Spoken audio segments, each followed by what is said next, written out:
Very good. Good job. Good job. Good. Thank you. Good. Good. Good. Yeah. Good. Okay, this is a ferruginous hawk, and that she did actually pretty well with that. This is brand new for her, so this is frightening. This is the largest of the broad-winged hawks. They're called ferruginous because of the ferrous iron color on their leggings and much of their body. They have feathering all the way down to their toes.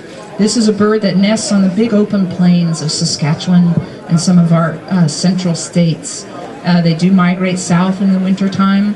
They have very, very large gapes or mouth openings, large feet. They love ground squirrels, things like that. They are moxie, big, second only to eagles. Temperament-wise as well, as you have witnessed. She is doing very well. I'm not going to press this. I'm glad you get to see her. You're all right. Good job.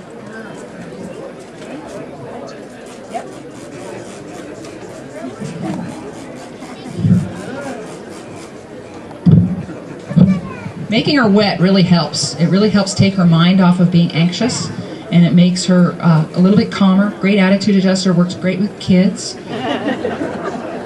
So I'm going to try and put her on the perch and see how we do with that.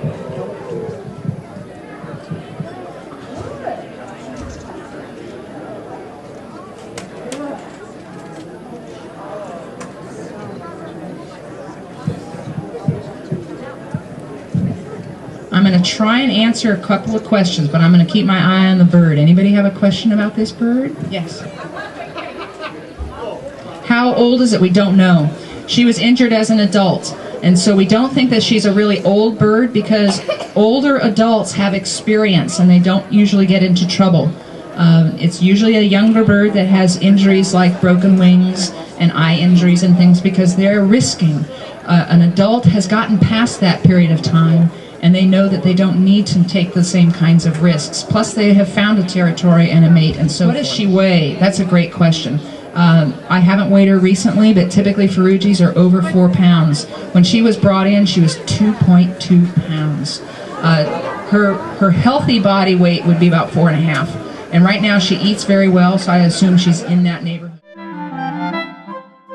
We'll see if she's willing to make an appearance. She is a bird that we acquired in 2003 as a nestling. She was captive bred. This is the first time we've ever done captive breeding. All the rest of our birds, as I mentioned, are injured. And but we have a benefactor that really wanted us to have an eagle owl. And so we're like, okay, you know, that works.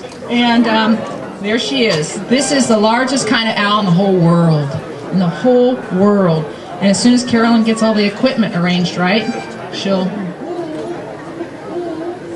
You gonna talk? Well, we're gonna try that a little bit later. Yesterday she was willing to talk to you all, but that's okay. She's had a busy 2 days. So we got her in Missouri. There's an outfit there that breeds them for education as well as reintroduction. And what that's about is that these animals are native to Europe and Asia, all across Asia, even some subspecies down into Africa. But their populations were very impacted, particularly in the UK. They were extirpated because they felt that they were impacting the wildlife. They were, not the wildlife, pardon me, the livestock. They were capturing young lambs and goats and so forth, and so people would shoot them. And they shot them all. And then they found that, gee whiz, we're knee-deep in hedgehogs. We really need to introduce a predatory bird again because it's part of the ecosystem. So you want to take her up on the fist? And walk her around. Oh, thank you. Are you going to talk some more? Ooh. Ooh. Ooh. Ooh. Thank you. Thank you. Now, if you notice, okay, that's it, too. With our familiar great horn, our great horn is a hoo, hoo, hoo. She's just that single hoot. If she comes near you, please don't touch her. We don't touch our animals. They find that quite offensive. So you can look up close, you can take pictures, flash is fine. She is a tank, too. She looks big, she weighs a lot on the end of your arm as well. 10 pounds. She probably weighs in between 7 and 8 pounds. Is a bit of a princess, you know. Housekeeping comes at first thing in the morning and brings our breakfast, and then we have a bath, and you know. She has no clue about wild survival. But eagle owls in the wild are really serious predators, just like our great horn. Our great horn will take house cats, skunks, geese, rats, reptiles, you name it. Anything's on the menu. Other owls are on the menu. Same with the Eurasian eagle owl. In the wild, the largest documented prey ever taken by a wild Eurasian eagle owl, get a hold of this one, a 27-pound roe deer. A deer? 27-pound deer. Okay, that's serious, you know, and when she comes by, you can have a look at those feet. There's no messing around with those feet, and that's the business end of these guys. That's where they make a living. So anything that wiggles and moves is fair game, including fish. They'll even eat bugs. It's just one of those things that they're the top of the food chain. Their feared predator would certainly be the gold. I mean, it's pathetic, you know.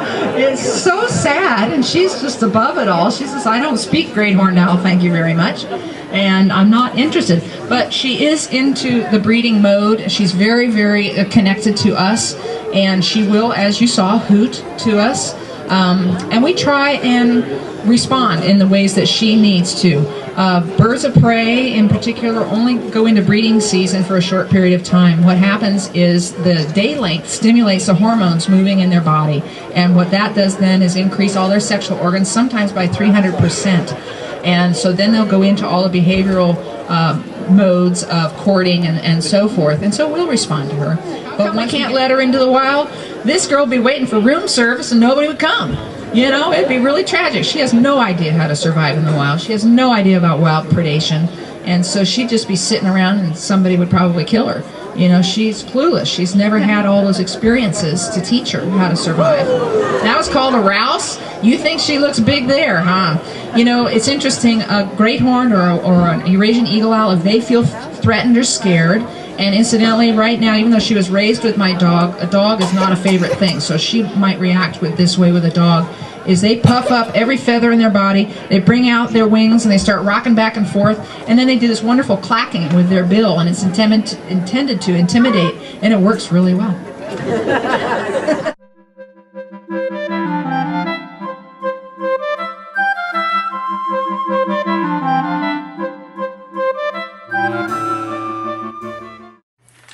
The SF Bay Flyway Festival is a project of ARC Ecology, a 501c non-profit corporation whose mission is to assist communities in the reuse of former military property for public benefit.